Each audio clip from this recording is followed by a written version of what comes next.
welcome to Revolutions. Episode 9.18, The Fall of Huerta. In May 1914, the regime of President Victoriano Huerta was tottering on the brink of collapse. Since his decision to seize the presidency and turn Mexico into a straight-up military dictatorship back in October of 1913, things had just gone from bad to worse. The constitutionalist forces in the north had steadily advanced, and the federal army had been expelled from Sonora and Chihuahua and Durango, and everywhere else were in retreat. General Alvaro Obregón's constitutionalist army of the northwest had pushed into Sinaloa, and they were on their way to Jalisco. General Pablo González's army of the northeast took Monterrey practically without a fight in April and was now besieging Tampico. And of course, in the center, Pancho Villa's Division del Norte had captured the critical city of Torreón.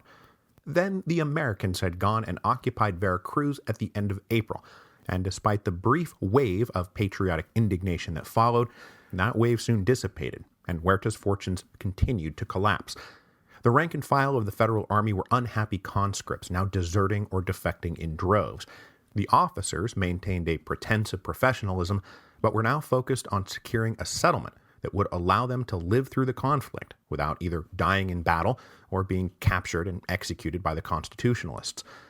Meanwhile, in Mexico City, Huerta's backers among the old Porfirian oligarchy and the foreign diplomatic corps were also now looking for a negotiated settlement, hopefully modeled on Madero's very accommodating Treaty of Juarez in 1911, that in exchange for Huerta's resignation, everybody else would basically be able to keep their political and social positions. But they were going to find the constitutionalists quite a bit less accommodating than Madero had been, partly because of what had happened to Madero as a reward for all his accommodations. The war in the north, however, was not the only war Huerta was waging. He was also still grappling with Emiliano Zapata and the war in the south. Now, our focus on events in the north has taken us away from Morelos for the past 2 episodes, but that does not mean the Zapatistas were just sitting around doing nothing. So remember that after Huerta took power, he sent the brutal General Juvencio Robles back to Morelos. Far from pacifying Morelos, Robles' brutality helped turn the entire population of Morelos into Zapatistas. So great was Robles' failure that he was forced to declare victory and just leave the state at the end of summer 1913, and that's basically where we were the last time we checked in with Zapata. Well, after Robles left, the Zapatistas were actually facing a dire emergency because word was going around that Huerta was going to hold elections in October and hand power to a successor. If that happened, the United States would recognize the new regime, dealing a terrible blow to the revolutionary cause. But luckily, Huerta blew it. He instead dissolved the Congress and elected himself president at the end of October in a sham election, and so the revolution in Morelos rolled on. Going into the winter of 1913-1914, the federal forces in Morelos numbered about 3,000 or 4,000. But as we've seen often in the course of this series, these troops were holed up in the 6 municipal capitals, the troops getting drunk while the officers embezzled as much money as they could get their hands on. No longer waging an offensive war, they mostly left the villages and rural areas to the Zapatistas. With this advantageous stalemate in place, Zapata got more ambitious, and he started expanding his influence over a wider arc, hoping to bring all of south-central Mexico under the banner of the Plan of Ayala.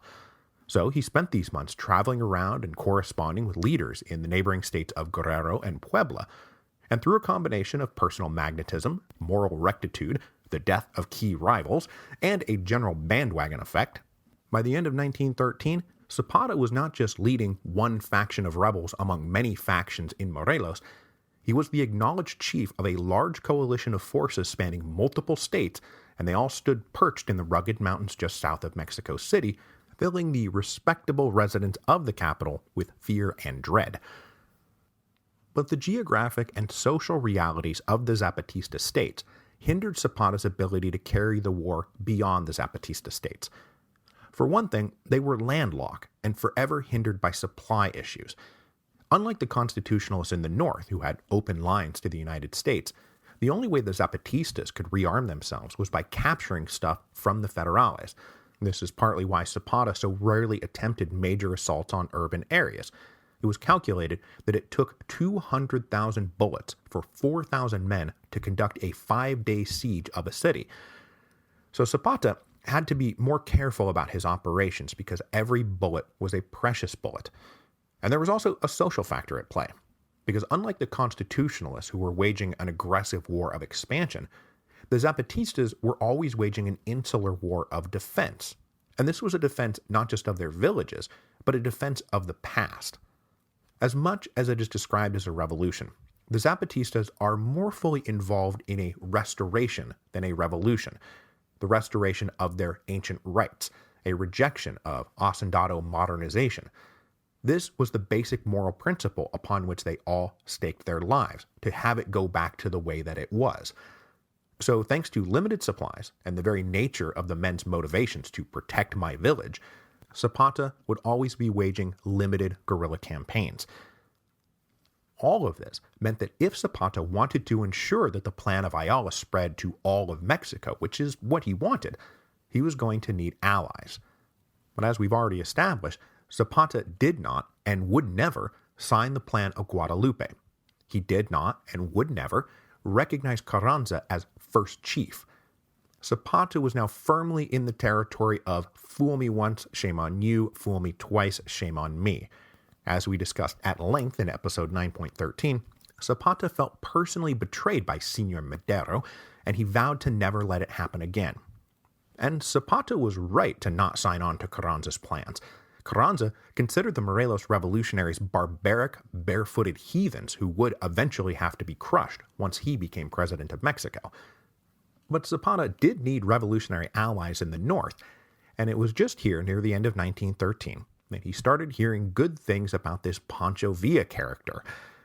But while some perked up when they heard Villa was a great general, or that Villa was Robin Hood, or that Villa maintained orders in the cities he captured, Zapata perked up when he heard that Villa was actually confiscating property.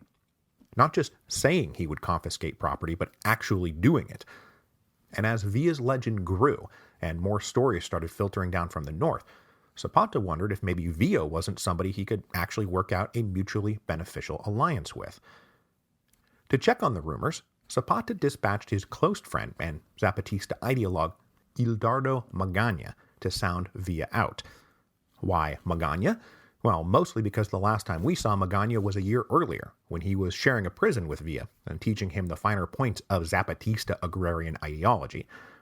So in November of 1913, Magaña went on a very roundabout trip north, eventually coming back into Mexico through the United States to have a face-to-face meeting with Villa. And when they did meet, Magaña was thrilled to report back to Zapata that it was all true. Villa was confiscating haciendas. This was not talk, this was action. And Zapata, much like Villa, preferred action to talk. Thanks to the length and the difficulty of the communication lines between North and South, Villa and Zapata were only able to open up a limited correspondence, but they did get the ball rolling on something of a mutual admiration society. Villa confirmed that his commitment to seizing property on behalf of the people was sincere, as was his desire to rid Mexico of the corrupt oligarchy. It was, in fact, one of his driving passions. Zapata liked the sound of all that, so he warned Villa not to trust false friends who might pretend to share his ideals, but who will betray them at the first opportunity, all but pointing the finger at Carranza and saying, "That's the guy I'm talking about." In so doing, Zapata agreed that it was critical to purge Mexico of its corrupt elements. His own analysis of Madero's fall, which I agree with obviously, is that Madero trusted his enemies and ignored his friends. Which brings me to one of my favorite bits, at least in terms of how it connects the Mexican Revolution all the way back to the heady days of the French Revolution. Writing about the fate of Madero and the first Plan of San Luis Revolution, Zapata wrote, quote, "The same would happen now if some kind of 93 did not take place in order to purify this corrupt society." The 93 is specifically referencing the French Revolution and the Reign of Terror, because somebody is now feeding Zapata radical Jacobin history and encouraging him to think like an agrarian Robespierre. The possible alliance between Villa and Zapata was now hanging out there, with Zapata clearly hinting at active coordination with Villa in a way that he would never actively coordinate with the other constitutionalists. In fact, this active coordination would in all likelihood be against the other constitutionalists.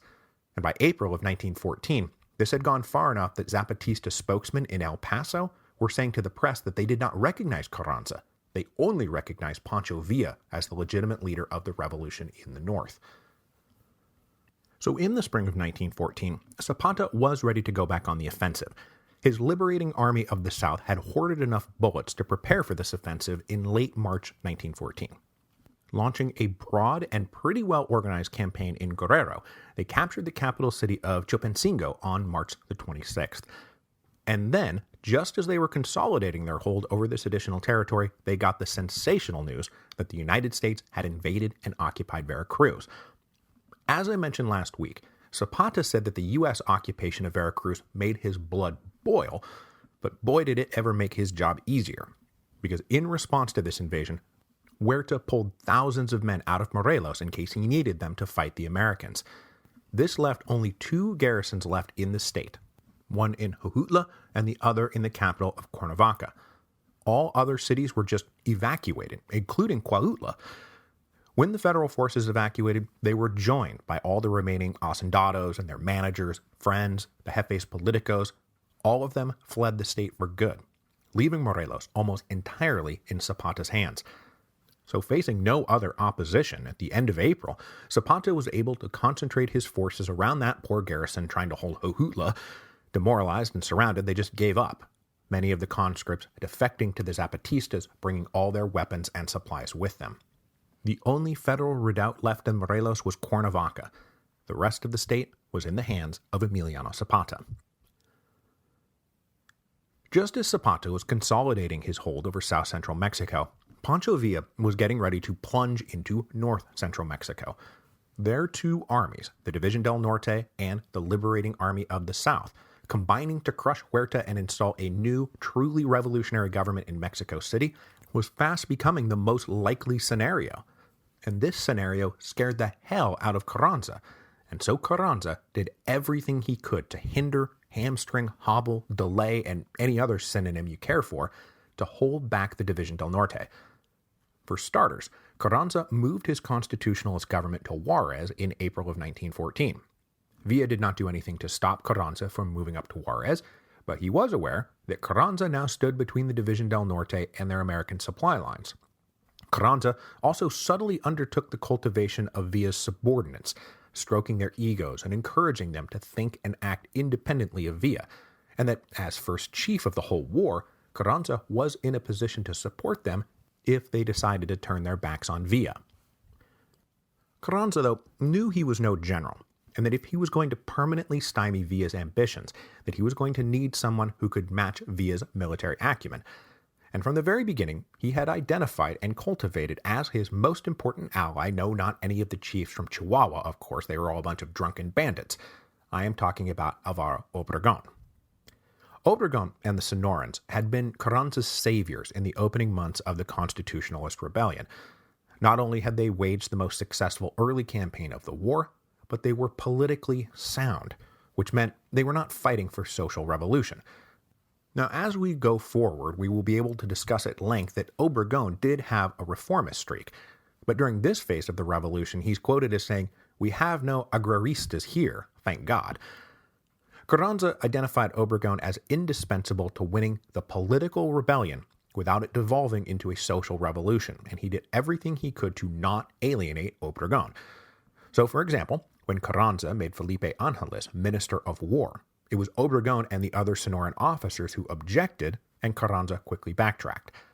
When the United States invaded and occupied Veracruz, Carranza's response was an uncompromising denunciation of the Americans, in part because Obregón and the Sonorans were patriotically nationalistic.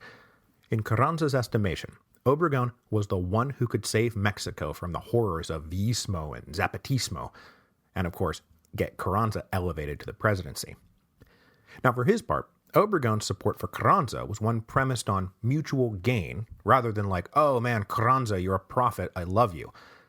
It's actually one of the mysteries of the Mexican Revolution how Carranza winds up as first chief, because even Obregón thought him cold, aloof, and dogmatic. which was the description used by practically every other constitutionalist who ever came into direct contact with the first chief. And it really does seem to come down to the fact that by being the first and only governor to declare his opposition to Huerta, that Carranza claimed real estate at the top of the revolutionary pyramid, and then when other people showed up, he was just like, oh no, this is my place. Don't get me wrong, Carranza was a clever guy, but in the long history of charismatic revolutionary leaders leading through force of charisma and imagination, men like, Villa and Zapata, Carranza's just not in their league. But he had Obregón.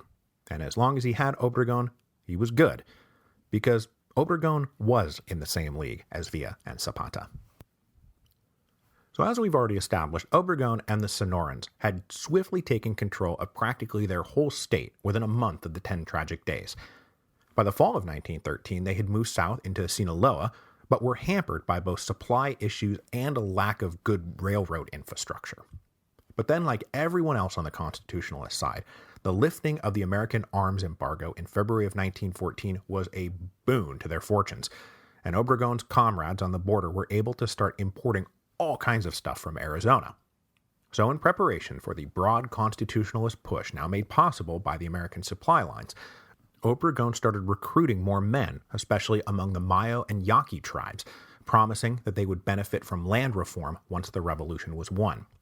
He then focused on drilling and training his soldiers and improving supply and communication lines, while Obregón himself spent a great deal of time reading military history and campaign reports from various recent wars, trying to glean any tactical or strategic ideas that he could employ in the war he now found himself leading.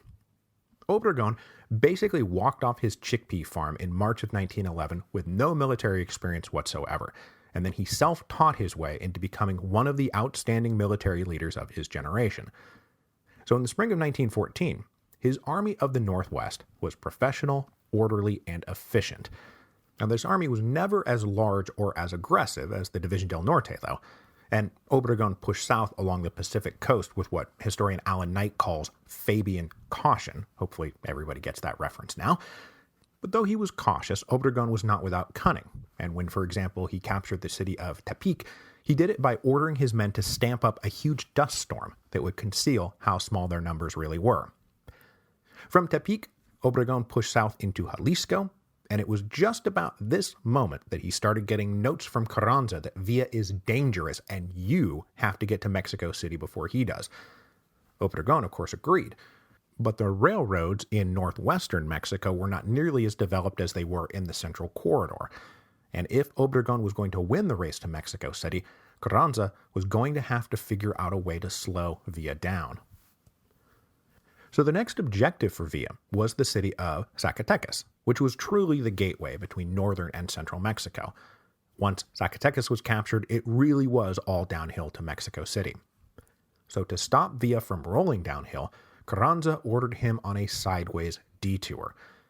The federal forces that had evacuated Torreón at the end of March had linked up with the last remaining garrisons of Coahuila around the state capital of Saltillo. Carranza ordered Villa to go finish them off. Villa protested that this meant diverting his forces hundreds of miles to the east, and besides, Pablo González's Army of the Northeast was much, much closer. But Carranza insisted, and the unanimous consensus of historians is that this had nothing to do with military necessity and everything to do with delaying Villa's move south. The less unanimous, but thoroughly plausible further assumption is that if troops were going to get killed and wounded capturing Saltillo, that Carranza preferred them to be Villa's troops to further weaken the División del Norte. Now, if Villa disobeyed this order, it would be rank insubordination and rupture the constitutionalist coalition. So, rather than risk that rupture, Villa did as he was ordered, and he diverted his men hundreds of miles to the east. Villa first led an 8,000-man cavalry charge against the city of Perdón and sent the Federales there flying in all directions. Then, as he approached the capital of Saltillo from the north, the federal garrison just broke and fled before Villa even arrived. And when he showed up on May the 20th, for the second time in his career, Villa just waltzed into a state capital without firing a shot. But he did not hold Saltillo, he did not want to, and he instead handed it over to agents of Carranza, and shortly thereafter the first chief moved south and retook up residence in the capital that he had been forced to abandon at the outset of the Constitutionalist Rebellion. while Villa was thus diverted, Carranza met with another rebel leader, a guy named Panfilo Natera, who had been a subordinate of Villa's and was now operating his own little auxiliary army. Natera brashly told Carranza that he could go get Zacatecas without Villa's help, and Carranza said, "Great," and he issued a decree forming a new army of the center and put Natera in charge of it. But of all the cities that the Constitutionalists had faced, Zacatecas was by far the best defended. An old mining colony situated in rough mountainous terrain, the city lay at the foot of a couple of steep peaks that were heavily fortified with federal artillery. And since everyone knew it was the gateway to central Mexico, the garrison stood at a robust 15,000 men. So the newly created Army of the Center rolled in and spent 2 days flinging themselves uselessly against the federal defenses before Natera gave up and cabled back to Carranza that it was no good. Now, the obvious thing to do here is for Carranza to say, well, I'm just going to have to give the job to Villa and the División del Norte. There's just nothing else to be done. But Carranza was now at least as interested in weakening Villa as he was in defeating Huerta. And so instead, he cabled Villa and said, I need you to detach 5,000 men from your army and transfer them to the Army of the Center. Villa was, of course, outraged, as were his fellow generals. Carranza was clearly ordering this troop transfer to undercut Villa. I mean, otherwise you just order Villa to go do it. The División del Norte is thus far nearly undefeated in the field. Villa was so incensed that he barked, I am done with this man, and said he was going to ride to Saltillo and hang Carranza from a tree.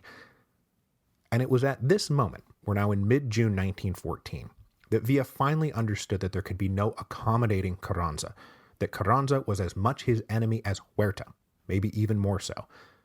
So Villa cabled back on June the 12th and said, this is crazy. First and foremost, because if you give these 5,000 men to Natera, he's just going to get them all killed, and we still won't hold Zacatecas. So just order me to go do it, and I'll do it. But Carranza cabled back, do as you're ordered, send the 5,000 men. So Villa took a drastic step. On June the 13th, he dramatically cabled Carranza, I resign. Even Villa's own inner circle didn't quite know what was going on as Villa suddenly started packing up his stuff to leave. Felipe Angeles came in and was like, dude, what's happening? And Villa basically said, I'm done, I'm out, I'm going home, this is stupid. So Angeles sprang into action. For the sake of Villa, for the sake of Angeles' own ambitions, for the sake of the other officers, the men under their command, for the sake of the revolution, and for Mexico, this cannot happen. Angeles tried to get things sorted out, and he cabled Carranza and said, you don't know what you're doing. If you accept Villa's resignation, the División del Norte will either revolt or dissolve, and that would be catastrophic. But Carranza really thought he had played this perfectly and that he had maneuvered Villa into quitting the field voluntarily. He knew there were plenty of chiefs, quote-unquote, under Villa, who had been unhappy playing a subordinate role, and he now expected them to come forward and say, yep, see you later, Pancho Villa. But the last 9 months had taught those generals that their combined strength was far greater than their individual strength. And besides, Villa had never let them down. He had always led them to victory, and those who wanted spoils and riches and special accommodations, Villa always gave them that. And now Carranza, who none of them really knew, was giving them this stark choice. It's either him or me. And they all saw Villa packing his bags and said, well, him, obviously. We don't know you, but he is quite indispensable. So they came to Villa as a group and insisted he remain in command. And then the general signed a communique, probably drafted by Angeles, saying that we continue to recognize Villa as our chief. And they said to Carranza quite bluntly, we know you're only doing this to get rid of Villa, and we think that that stinks. They signed off by saying, we're going to Zacatecas whether you like it or not. So, with Villa talked back into leading the División del Norte, they boarded their trains and rolled south just a few days later. The División del Norte, not minus the 5,000 men Carranza had just tried to take away, now numbered as many as 20,000 soldiers and officers, and it was going to take every single one of them to capture Zacatecas, still garrisoned by at least 12,000 and maybe 15,000 men, and still incredibly well fortified and defended. Recognizing that mere bravado and guts was not going to carry the day, Villa assigned Angeles the task of drawing up a more professional plan of attack. The key, of course, would be taking out the federal guns perched high above the city. But the División del Norte now had a formidable artillery unit of its own, and they were brought to bear on the federal positions to back up what was going to be a hard and bloody infantry slog up the slopes. The rest of the army, meanwhile, encircled the city, and at 10 a.m. on June the 23rd, 1914, Villa ordered a massive simultaneous offensive, leaving Angeles behind to manage the affair from headquarters, while he personally led one of the elite cavalry columns into the city. The fighting was the most intense of the war, but the brigades given the unenviable task of capturing the hills did their work well, and within a few hours the first peak fell, followed a few hours later by the second. This sent the federal soldiers into a fit of chaotic panic as Villa's men swarmed into the city, taking no prisoners. The chaos worsened as a general who was about to lose the ammunition depot decided to blow it up, taking himself with it, rather than surrender. This huge explosion set most of the central city on fire. But unlike at Torreon, when Villa had left an opening for a retreat, Zacatecas would be different. All routes out of the city were plugged up, and the main road to Aguascalientes in particular was blocked by thousands of troops manning a wall of machine guns. A large group of about 1,500 federal soldiers with their wives and girlfriends tried to flee down this road, and they ran right into the wall of machine guns, and it was just a slaughter. By the end of the day, 6,000 federal soldiers were dead and about 3,000 wounded, plus who knows how many civilians. Villa lost about 1,000 dead and 3,000 wounded. It was the bloodiest battle of the war, but he had won. The División del Norte captured Zacatecas, and nothing could stop them from taking Mexico City. This was an intolerable state of affairs for Carranza. Not only had Villa attacked Zacatecas without orders, but Obregón had still not managed to get out in front of the División del Norte. But Villa could not move his trains without coal, and the coal supply came from Coahuila, and so Carranza embargoed all coal shipments to the División del Norte. Villa made an advance in the direction of Aguascalientes, but then he had to stop. He was out of fuel. And then American policy suddenly shifted again. After Veracruz, they had gone back to being stringent about arms shipments to Mexico. They closed arms sales on the Mexican-American border and only allowed imports into Tampico, which had recently fallen into Carranza's hands. Now, this weirdly narrow policy was obviously aimed at disrupting Villa and strengthening Carranza, which is strange because not 6 weeks earlier, President Woodrow Wilson was clearly well disposed towards Villa and none too happy with Carranza. The shift in policy is generally explained one of two ways. It either reflects divisions among Wilson's advisors, and that business interests friendlier to Carranza were now ascendant, and they warned Wilson about what would happen if Villa got a hold of Mexico, all of Mexico. The other explanation is that there was actually a consistent American policy here that emphasized making sure no one faction got too strong, so that American weight could tilt the post-war settlement in the most pro-American direction possible. And with the División del Norte probably the single strongest land army on the whole continent at the moment, Wilson decided to bleed off some of Villa's momentum. So with Villa stalled out, his trains unable to move, Obregón and the Army of the Northwest, now consolidating into a cohesive unit of about 15,000 to 18,000 men, made a left turn and moved into the Bajío and were driving hard at Guadalajara. All of Carranza's machinations were working. Villa was being held up long enough that Obregón was moving between the División del Norte and Mexico City and would be the general that Mexico City would now most likely fall to. With things basically going how he wanted now, Carranza decided he could be a bit more magnanimous towards Villa. Victory was now on the horizon, and the post-war settlement would have to be worked out. Carranza had pushed Villa right to the brink of open revolt, and now wanted to pull back. So he invited Villa to Torreon for a conference on July the 14th, 1914. At that meeting, Villa and Carranza made a public show of patching things up. Villa reaffirmed that Carranza was first chief and leader of the national revolution, but he extracted some concessions from Carranza in exchange, that his supply lines would be opened back up, that he would have far more autonomy and latitude in areas that were controlled by the División del Norte, and most importantly, that when the war was won, a national convention of all the rebel leaders would convene to jointly craft a future for Mexico. Unlike after Madero's revolution, when the quote-unquote respectable politicians had gone off to Mexico City and stopped returning the phone calls of all their soldiers, Villa insisted that his men have a real voice. So the Constitutionalists emerged from the Torreon Conference ostensibly united, on the brink of victory, and with an agreement to hold a convention after their common enemy was defeated. Meanwhile, what was left of the old Huerta government was trying to save itself. The senior officers of the army, the Porfirian oligarchs and their foreign backers, were desperately trying to find someone, anyone, who would be willing to cut a deal similar to the deal Madero had cut back in May of 1911, to accept ditching Huerta in exchange for keeping the army and the other elements of the regime intact. But no one would accept this offer. After the Americans occupied Veracruz and the writing was on the wall for Huerta, the ABC powers, that is, Argentina, Brazil, and Colombia, offered to host a conference in Niagara Falls, Canada, attended by the United States, emissaries of Huerta's regime, and the Constitutionalists, the object being to negotiate an end to the fighting. But remember, one of Carranza's great insights was that no compromise was possible, that surrender must be unconditional, and he refused to send anyone to this Niagara Falls conference. And the guys who were sent to represent Huerta were noted at this conference as being loyal to Mexico but not to Huerta, who was already considered totally disposable. The object of all the representatives at the Niagara Falls conference was to get some kind of deal in place before the rebels won, but it wrapped up at the end of June, having accomplished nothing. By the first week of July, the noose finally got too tight for Huerta.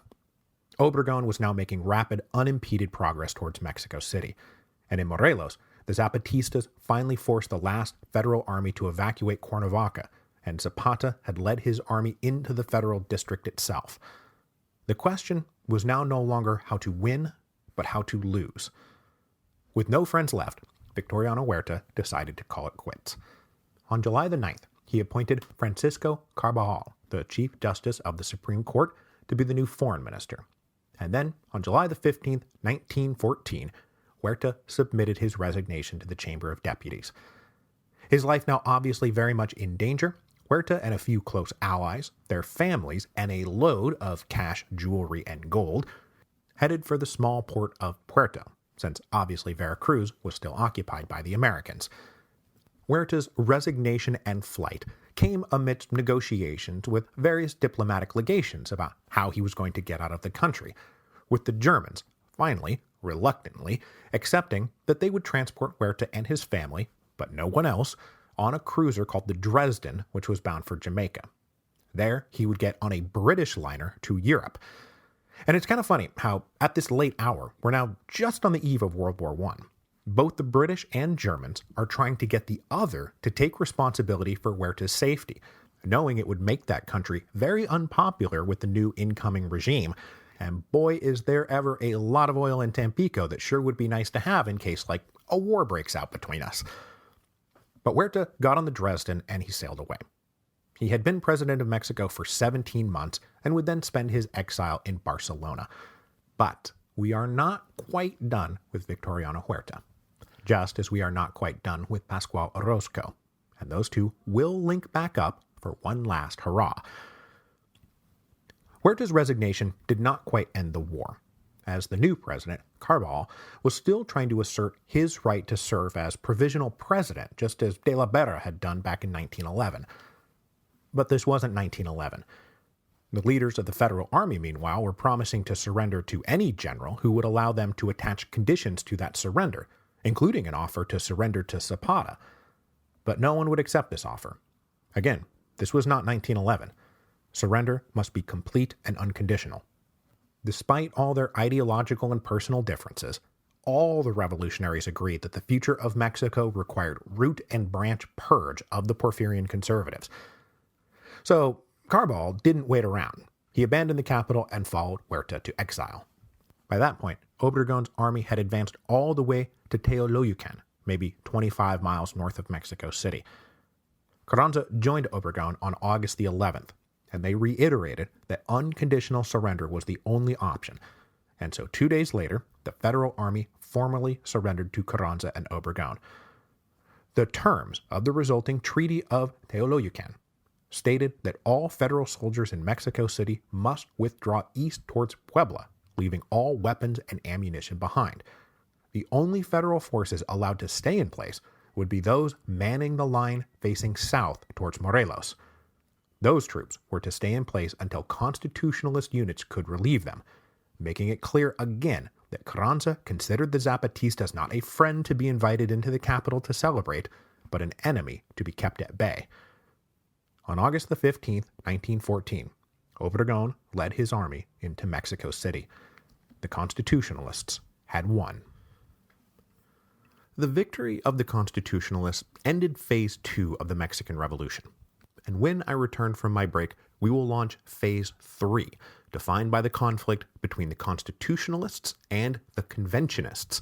And if that means nothing to you, well, that's fine. When we come back, I'll explain to you all about it. As I said at the end of last week, though, this break will be 3 weeks long, so our next new episode will be on January the 13th, 2019. In the meantime, I will be taking a little vacation, spending some time with my family, and commencing some heavy work on Citizen Lafayette. As you wait patiently for my return, and even more patiently for Citizen Lafayette, please remember that Amazon is running a Saturnalia special for The Storm Before the Storm. It's 30% off the paperback when you use the code 30ROME at checkout. That is 30ROME.